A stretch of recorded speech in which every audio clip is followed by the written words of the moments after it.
Welcome back. Let's talk about unicycles. I'm not joking. That's where today's guest came from. I saw his Instagram profile and it says, let me quote, pro extreme unicyclist. And I was intrigued. He's an incredible man.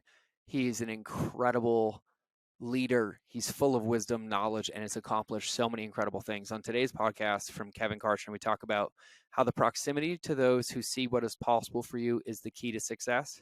It's all about first perspective, lazy versus efficient by stealing others' cheat codes, which I loved. Why talk is cheap and you actually have to work for the red go-kart. And if you have more than 3 big goals, you have a big goose egg of 0 and 7 steps to actually get up early in the morning with so much more. And so without further ado, I am honored. I'm excited to welcome Kevin to the show. So let's get into the intro and let's get into the episode.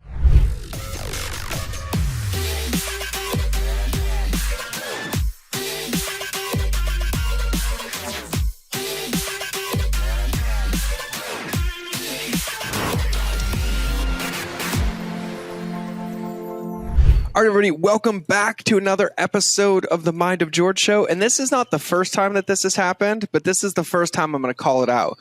So welcome to my life and me breaking the fourth wall, because what you are about to witness is a first date and a blind date with a man that I very quickly fell in love with when I read his bio. And now after speaking to him for just a couple of minutes, you're going to get to watch our relationship develop. But I'm excited. I've had the pleasure for the last couple of minutes of speaking to this gentleman. I read his bio from, world champion extreme unicyclist, his podcast, The Fight Against Mediocrity, his book, How to Crush His Morning, from everything. I am just ready to take copious notes. I'm probably going to be like an excited Labrador and interrupt you because I'm excited about what you're saying. But other than that, I will stay out of your way. So everybody, warm welcome for Kevin Kartchner. Kevin, welcome to the show.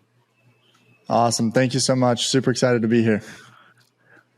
Yeah, man, I am stoked. And so you're down living that beach life down there, and I'm up here living that mountain life. But I opened the loop a little bit. I am so innately curious to hear about world champion extreme unicyclist, and then I'm going to YouTube after this podcast if you tell me there's videos that exist, and I'm going to go find them all. But I would kind of love to hear about kind of who you are now, how that happened, where you started, kind of give us the story. Yeah, dude. Unicycling is something that's super unique. Most people, when I say that I unicycle, they're like, you mean like a clown, right? Like you're in a circus? I'm like, it's kind of like skateboarding, but on a unicycle. And then that blows their mind. But yes, there are lots of YouTube videos, some that I'm proud of, some that if you go deep enough, it's kind of like that embarrassing email you create when you're 11 years old and just happens to still be on the internet. Yep, me too. My AOL screen name from junior high. It's still there. Yeah. And, it's still there. I didn't mean to cut you off, man. No, you're good. We did a video with Devin Supertramp. That's the highest viewed extreme unicycle video in the world. Has like 2.5 million views. So that's the one I would recommend. That's like my proudest video. I watched that video many times. Oh, really? I'm a big Devin Supertramp fan because I used to be a videographer and I had no idea that was you until this moment. So my fanboy increases now. Yeah. Yeah, no, it was pretty cool. So unicycling was not my plan. I was going to be in the NBA. When I was little, I was like, NBA is the plan. Like nothing's going to stop me. This is it. And then one day I was outside practicing like I often did for hours and hours and hours, basketball. And my friend rode by on a unicycle that he actually wasn't riding yet. He was trying to ride. His dad had given him a unicycle. And I remember distinctly thinking, that's the stupidest thing I've ever seen. Why would anybody ever do that? Fast forward, I'm a professional extreme unicyclist. So yeah, I just ended up picking it up because he was in my neighborhood. And then 4 years later competed it's kind of embarrassing, but I was the president of my high school's unicycle club. We had 30 members. And when I was 15, I convinced my dad to take me to South Dakota for the North America Unicycle Convention and Championships. And I was not good at that point. I was like seeing my idols and was just in awe at everything that they were doing. But it taught me a very important lesson, because that week spent with them changed my perspective on what was possible for me as a unicyclist. And 2 years later, I ended up ranking fifth in North America, and then the year after that, second. And I realized that if you can get around the right people, it'll accelerate where you're going. And then after that, I competed at the World Championships in Italy, ranked fourth in the world in street, which is basically like grinding down rails, jumping down stairs, doing tricks off of boxes and stuff like that. And I was sponsored by 510 Shoes, the top unicycle company in the world. And then actually when I was 19 years old, I left it all to go serve a church mission for the Church of Jesus Christ of Latter-day Saints. And so Devin always gives me a hard time, because he filmed me 2 weeks before I left on my mission to Mexico, actually the area where we're living right now. And he said, every person I've put on YouTube ends up making a living from the video that I make of them. So he's like, don't let me down. And then I left, and then I competed a little bit when I got back, but that's kind of another story. So that's the unicycle story. Wow. There are so many golden moments in that thing, from the story itself to how, because I was going to ask you, even in the beginning, I was like, before you said the lesson of like surrounding yourself with the right people, I was going to say, like, in a sport that is so niche and so developing, like, I feel like that sport, when you came into it, was almost like developing its own identity very rapidly as you were in it. So I was going to ask, like, how did you even figure out or think about like how to push the envelopes or try tricks or figure out what was there? Like, what was that like? Yeah, it was pretty cool. Just like you said, new tricks were being landed every week almost. And it was, right when Facebook was coming out. So people really starting to be able to share the tricks that they were doing. And so it just pushed the envelope forward. And there's actually a few tricks where I was the first in the world to land them. Wow. There's no, like, it's not written on any walls or anything. It's just in the archives of the internet. But, what was really cool about it is we'd hop on forums and Facebook groups and be like, hey, I'm going to go outside and try this. Let me know what you find out. Let me know what you figure out. And then when we'd get in person together, we'd have trick battles. So we'd just try over and over and over to land these tricks that had never been landed before. And then finally someone would land it. We'd get all hyped up, and then everyone else would start landing it once one person landed it, kind of the 4-minute mile thing. So yeah, it was really cool. I love that, man. And I'm going to totally lead this, but I think this is perfect because you even talked about it earlier when you got to go to those world championships and be around those people and see what's possible. And then you just echoed it again around being around people that push you and reflect back. And so I'm going to lead this and assume that one of like a very important principle for you is like proximity to the right people.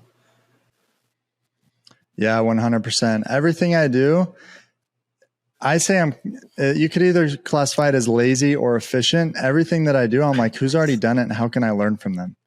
Just that's the way my mind works.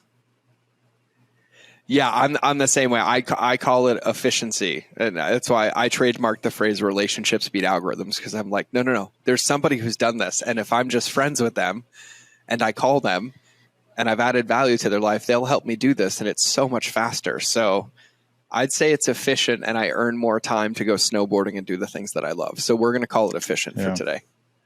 Amen. So then you go, or you can call it lazy. I mean, it's your story. I'm going to call mine efficient. So then you film the video with Devin. You go on the mission for 2 years in Mexico. Yep. Okay, now can I ask you? So I'm actually innately curious. I have so many friends and dear friends and clients that are from the church and have done their missions, and I love asking them because I feel like it's such a valuable life lesson and experience that you get to experience. Like, what were some of the things that like you picked up or learned on that mission that you like still carry with you today in like your day-to-day life, or like how you do business or how you operate? Yeah, man. It's honestly one of the coolest experiences I think anyone can experience. You're put in a situation where I remember going to the missionary training center and like saying goodbye to my family, knowing that I would not see them for 2 years. And that's a surreal feeling of like, you're not going to see them for 2 years. And so it puts you in a very unique spot of like, okay, it's just me. I got to figure this stuff out. And not only that, you know, you're knocking doors, you're getting yelled at, you're getting rejected. You're having to learn how to teach. I had to learn a different language. My first companion spoke zero English.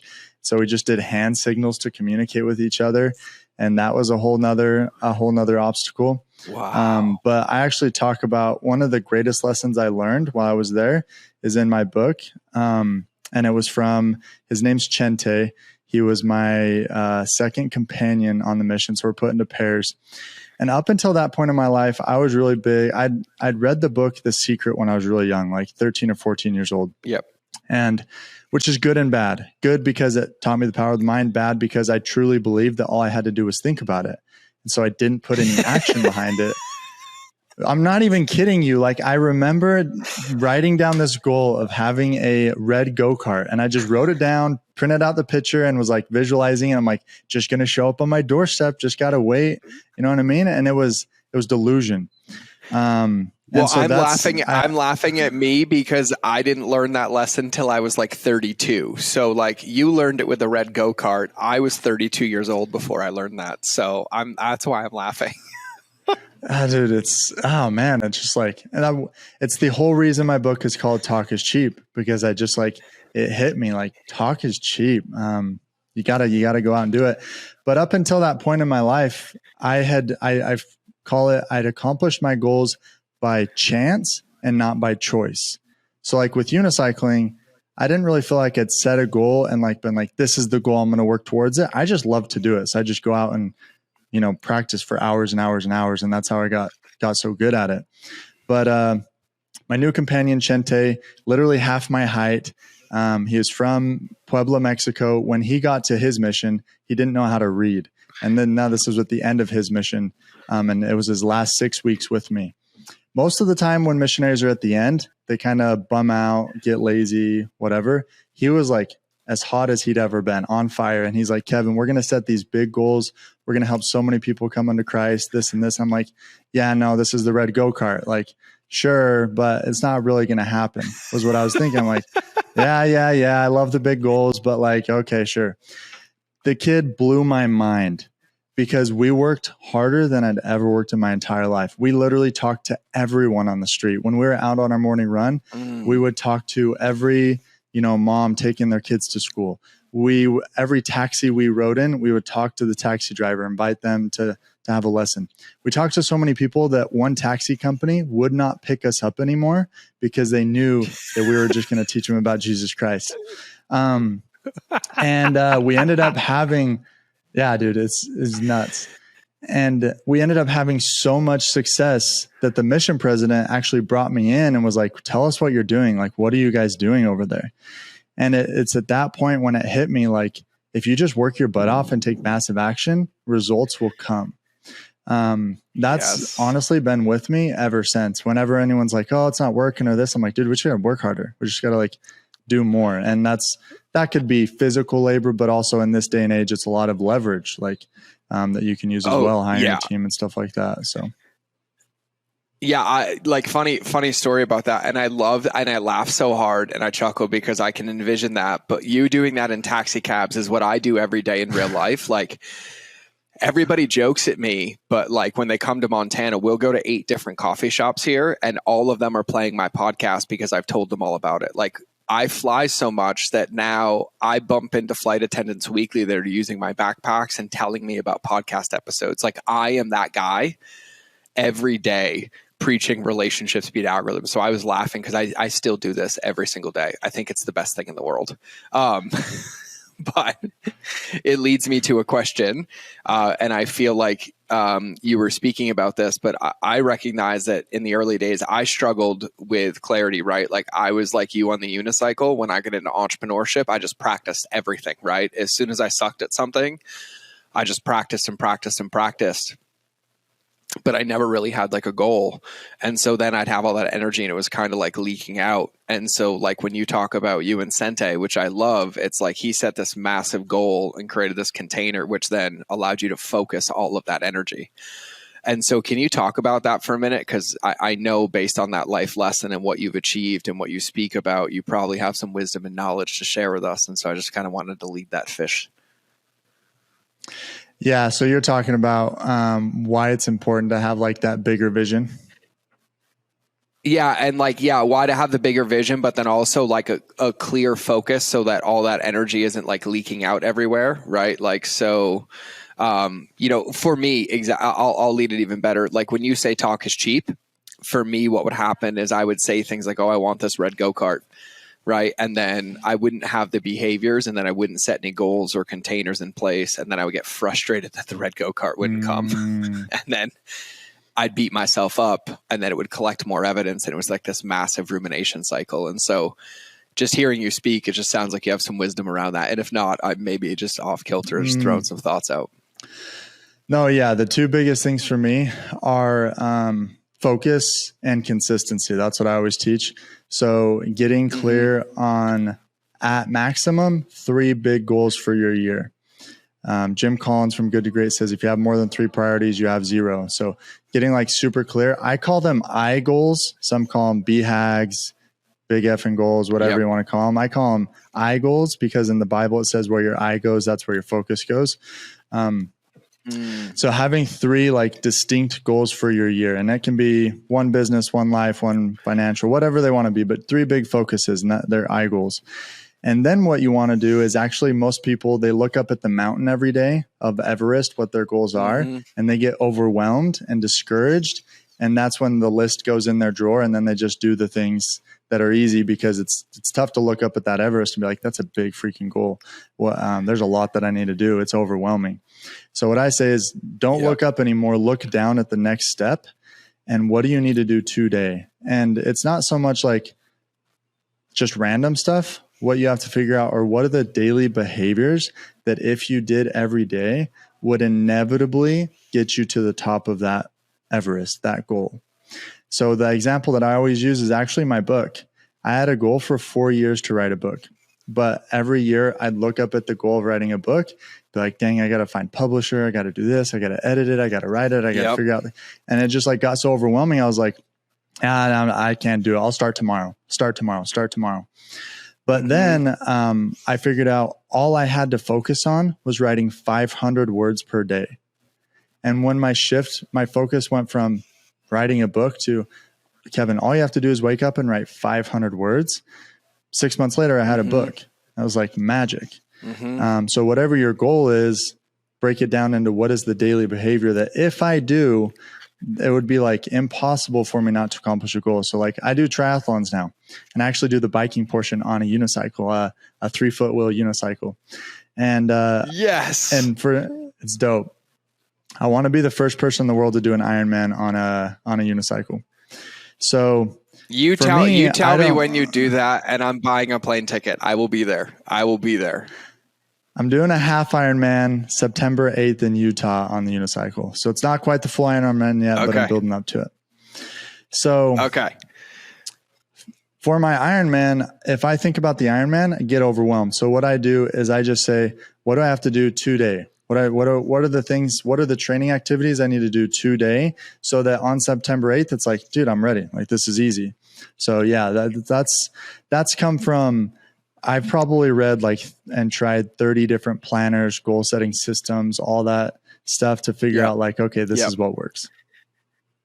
Yep. I use the same exact model that you use and call it something different. And, I'm going to ask you a question about kind of your journey, but one of the other benefits that I found for everybody listening is that, I like when I have clarity of like what's that BHAG or what those 1 to 3 things are down the road, and then chunking it down so I'm not looking at the mountain. But I also like to have it clearly identified so that when I'm in my day-to-day or I end up having a bad day or some fire comes in that I didn't expect, that instead of when I'm emotional having to think about it, I have a plan to fall back on. I'm like, no, remember these behaviors today. So it kind of is like a bumpers on a bowling alley for me. And so I wanted to ask you, Kevin, like when you're navigating your day, right? Like when you're navigating this, knowing that like we're making plans and we're making goals and we're really stretching ourselves to create things that haven't been created in our lives, we're going to get hit with resistance, right? Roadblocks are coming. We're going to get punched in the face. So like, how do you navigate that? Like, do you plan for it? Do you have morning routines around it? Do you have processes? Like, how do you navigate the ins and outs of life when like focusing on your goal? Yeah, dude, what's so cool is I use this same analogy of the bowling bumpers. Like, because if they would let me use bowling bumpers still, I'd hit a pin every time, but they don't. That's what I say every time. That's awesome. Yeah. So I'm not like, you can't buy this publicly yet. Only for my clients. Maybe one day I will, but I created a planner called the Accomplish Anything Blueprint. And I'll tell you basically what I do. It's not like a secret. But in terms of like, what do I do so that when things get freaking hard, because as entrepreneurs, it's not if, it's when they get hard, because they will get hard. So I have like my I goals, and then I have what I call my MIT. So most important tasks, and then my daily priorities. And so on each Sunday, I say, okay, for this goal, these are like the 5 things that if I get done would push it forward. And then I put them in my calendar. And then I say, okay, for this goal, this is the daily behavior that I have to get done. And then I actually track it. And those 2 things alone, like getting it on my calendar and then tracking the daily priorities. Number one, then when the day gets like hard, I just look at, okay, what's my calendar say I need to be doing? And it takes the willpower out of it for me. And then also at the end of the week, when I track my priorities. So right now for triathlon, if I look at my tracking and I didn't train 5 days, I know immediately I can't lie to myself. I'm like, I'm not on track to hit my goal. So those are the 2 things that really help me in terms of like morning routine and stuff like that. I wake up early, and if we want to get into it, we can. I believe I hacked the science of waking up early, because everyone would tell me, Kevin, you just got to wake up early. And then I would not hear my alarm, even though it was right next to my ear. And I'm like, guys, that doesn't work for me. Like, I just can't wake up early. So I had to figure out, habits and routines and systems that work for me. But there are 3 things that no matter what happens, I do each day, because I feel like they will inevitably help me get to where I want to go. I call them my non-negotiables.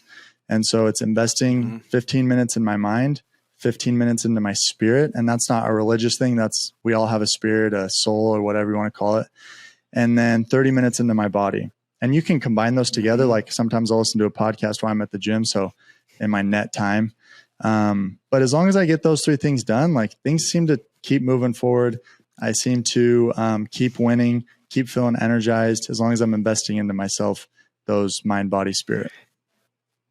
It's funny is you and I have the same 3 buckets and the same 3 minimum amount of time in those buckets every day. That makes my heart happy. And so when you were talking a minute ago, you were talking about your daily planner, but you said something, and I wanted to see if you could delineate them for me. You were talking about tasks and priorities. Can you explain the difference between like a task and a priority? Yeah. So I use the word priority. It probably makes sense for most people to term it behavior. So a task is like, so let's use the writing the book. A task is like, I'm going to find an editor. A priority, a daily priority or behavior is, I'm going to write 500 words today. Got it. Yeah. Got it. That makes sense. Okay, cool. Yeah, that makes sense to me. And so now, because you open the loop and I'm innately curious, I do want to talk about sleep. What did you do to hack the system and the routine? What is it? Okay, so there are 8 things. I'll go through them real quick. Some of them seem super simple and self-explanatory, and you guys can just be like, oh, that duh, Kevin. But this is what I had to do to start waking up early. And on average, I wake up between 4 and 5 a.m. And I think the morning's a God-given gift to the high achiever, not because of anything fancy or any like morning routine. I just think nobody's bugging you. Like, you just have solitude and you can just work on stuff. 1,000%. Step number 1 is go to bed early. Like I said, seems stupid, but most people will be like, I can't wake up early, but they'll go to bed at midnight and try to wake up at 4 or whatever. Step number 2 is define your purpose, because your why has to be louder than your alarm clock. You need to have a purpose for why you want to do it. Step number 3 is, I call it plan it out and lay it out. So like detail out minute by minute what you're going to do. You can't just read a book. You have to like, to the point where you have to have like the book picked out, open to the page you're going to read, like ready to go. Mm-hmm. You have to have your gym clothes laid out, ready to go. All that stuff, minute by minute, because your brain is going to do everything it can to get you to go back to bed. Step number 4 is phone. Your phone goes to a land far, far away. So do not have your phone next to your bed. Put it in a bathroom, a hallway, somewhere where you have to physically get up and go get it and put it away. Even better is putting it on airplane mode, so you're not immediately scrolling through all your texts and stuff. Number 5 is shock the system. And for me, I turn on all the lights and drink water.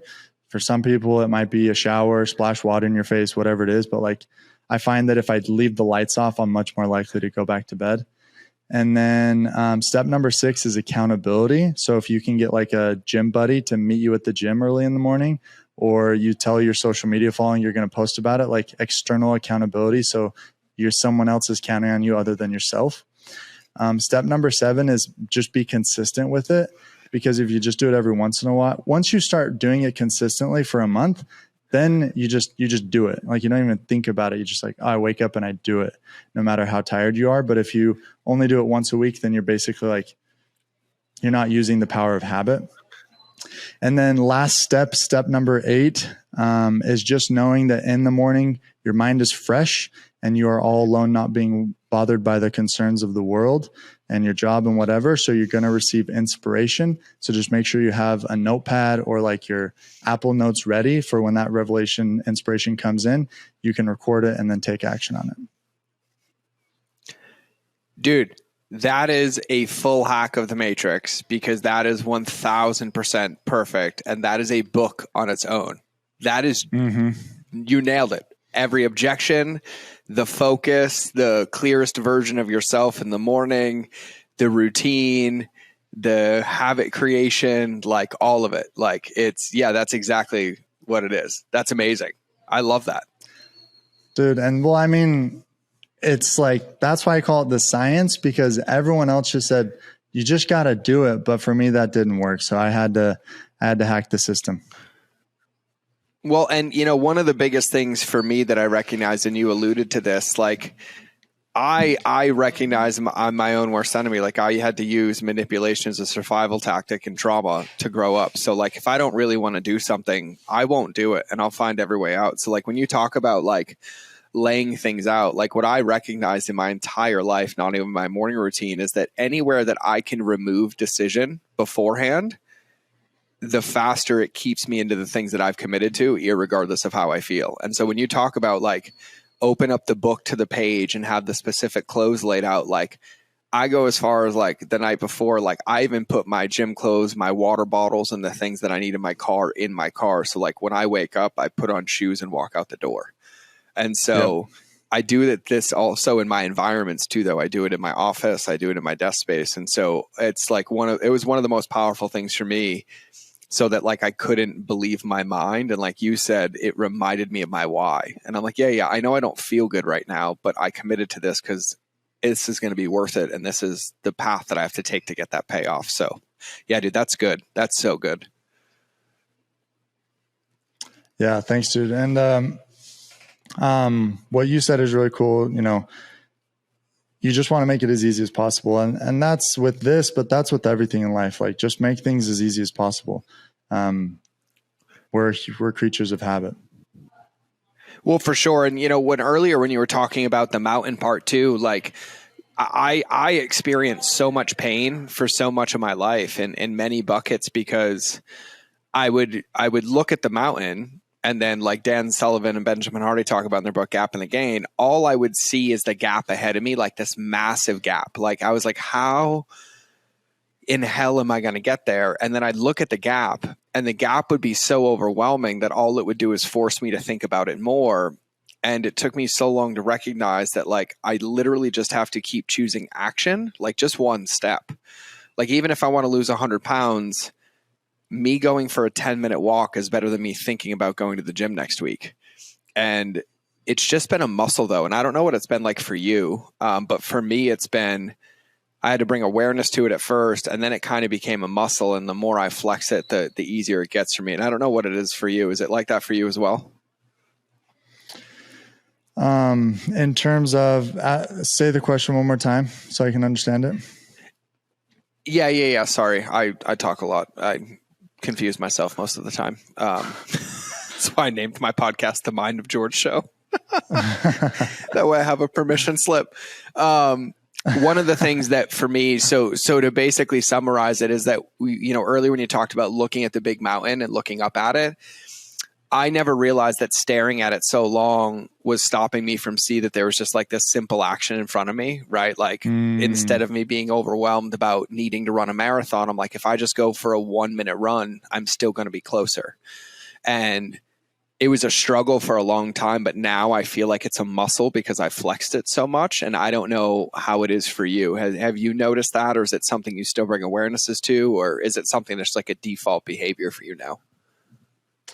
Oh, 100%. I mean, exactly what you said. It really is your mind. It's a slippery slope. Like you start thinking about the future and then your emotions kick in, and we're emotional creatures. We don't think logically. And when your emotion is, oh, I'm not prepared, I can't do this, it's a big goal, it's tough to logically get yourself out of that. But I think exactly what you said, the way you phrased it, is the more you exercise that muscle, the stronger it gets. And so when things start to get overwhelming now for me, I just think, okay, the overwhelm isn't helping. What can I do right now? And then I just do that. And it's crazy. I'm sure you'd agree how even when, say the goal's a marathon and all you do is go walk for 10 minutes, just that walking for 10 minutes, although like logically probably isn't going to make a difference, emotionally, it makes all the difference, because you're like, okay, if I can do that, then I can probably run for 10 minutes. If I can do that, then I can run for 4 miles. If I can do that, and it builds on itself. But if you get stuck in that spiral of, oh, I can't do it, it's too big. And going back to the gap in the gain, that changed my life, man. And I don't care, like I'm getting goosebumps right now. Like the gap in the gain changed my life, because as high achievers, 1,000%. as entrepreneurs, we only focus on, I'm not there yet. I'm not there yet. I'm not there yet. And it'll kill us if we don't sit there and say like, okay, but how far have I come? What have I done? What have I accomplished? And looking at the gain instead of the gap. Every meeting I start with my clients, I say, okay, throw your victory laps in the chat, because we're looking at the gain, not the gap right now. So I'm glad you brought that up. Yep. Yeah. Same thing with me, man. It was one of the most valuable and incredible lessons that I unfortunately had to learn through pain. But, it's funny. I remember back in the day when I was a competitive CrossFitter, and I was like, oh, I just wish my body was better. And then I remember when I got fat and had a dad bod again, I looked back, I'm like, I would do anything to have that body back right now. And I was like, but when I had it, I didn't think it was good enough. And then I'm looking in the mirror and like, oh, that's the secret, isn't it? If I want the body back, I have to be grateful for the one I have right now. Oh, I get the universal joke. Ha, ha, ha. Mm-hmm. And the gap in the gain for me was massive, because, one little hack for anybody listening is I've actually, this is going to sound crazy, I've never made a vision board, and I've never made a goal sheet. And I used to try because that's what everybody said, but it would be very overwhelming for me. But what I started to recognize is that it wasn't that I was resistant to doing them.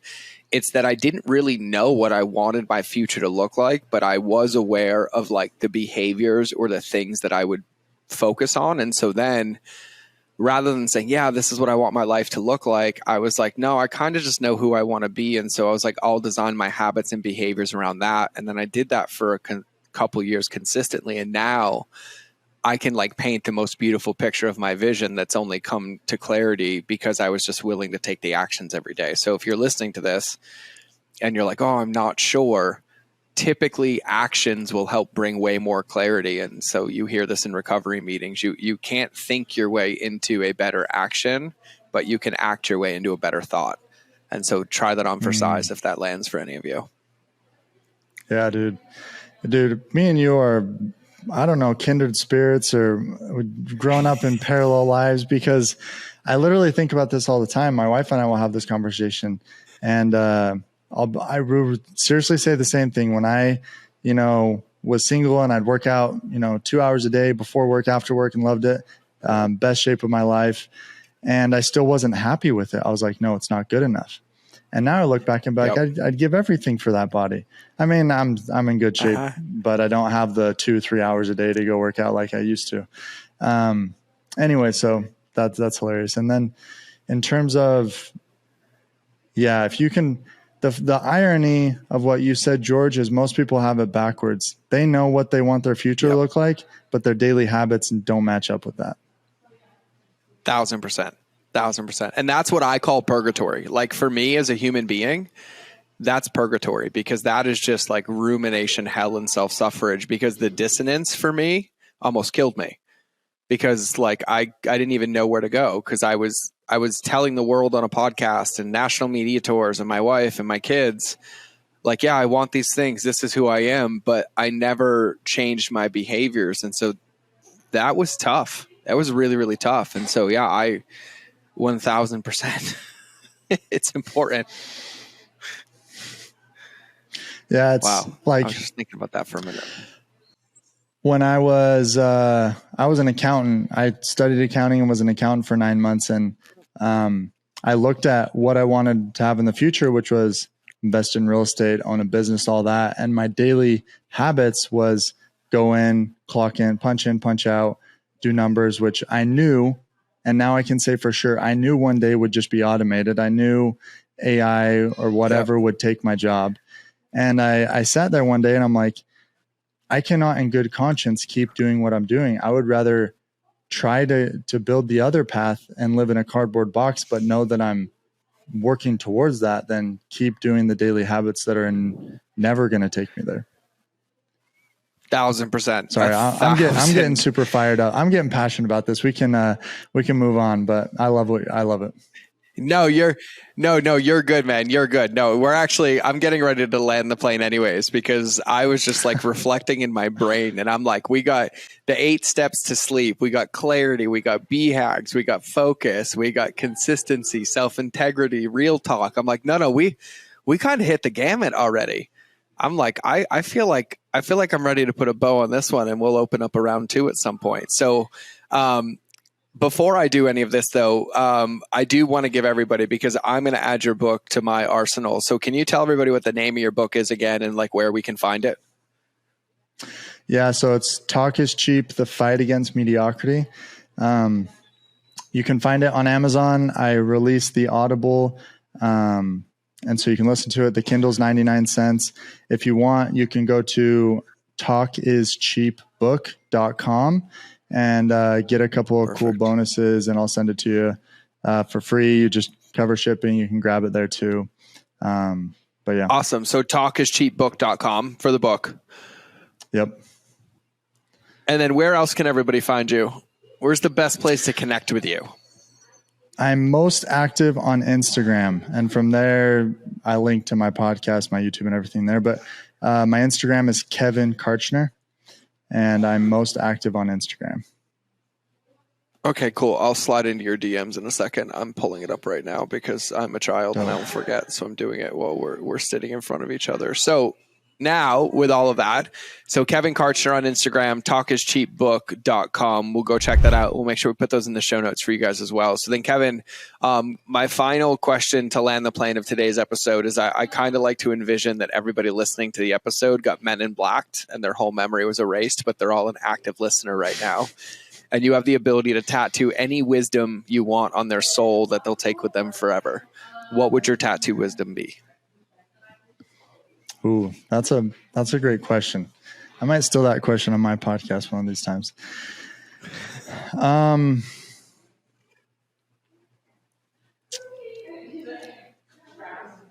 For some reason, this keeps coming to my mind, so I'm going to say it. If you don't quit, you will succeed. If you just keep going, you will succeed. Just keep going. I 1,000% agree with you. And I believe that is the perfect reason it came up multiple times, my friend. That is the perfect bow for this episode. If you don't quit, you're guaranteed to succeed. So I appreciate it, man. I feel like I found like an old friend. So I had an absolute blast chatting today. Yeah, I agree too. I mean, that doesn't happen every time, but when it happens, you can feel it. And I think we both felt it. And I think we just created a bond and a friendship. So super grateful for you. I love it, man. I love it. So like I said at the beginning of the episode, everybody, you just witnessed a first date. So apparently relationships do beat algorithms to tie it all together, because that's what I do. Ooh. So this has been another episode of the Mind of George show. So just remember, like I say all the time, don't let anything in this episode become shelf help. If you heard something, if you felt something, if you had clarity on something, do yourself the favor and have 10 minutes today to put it into practice so it can be a new behavior and be a new habit. Put it into practice, come back, and get back to work. So we will either see you in the next episode or you will hear me in your earballs, but go check out all of Kevin's stuff. Hit him up on Instagram at Kevin Kartchner. Go to talkischeapbook.com, and then I'm sure he will respond if you slide into his DMs. So with that being said, it's time for the outro.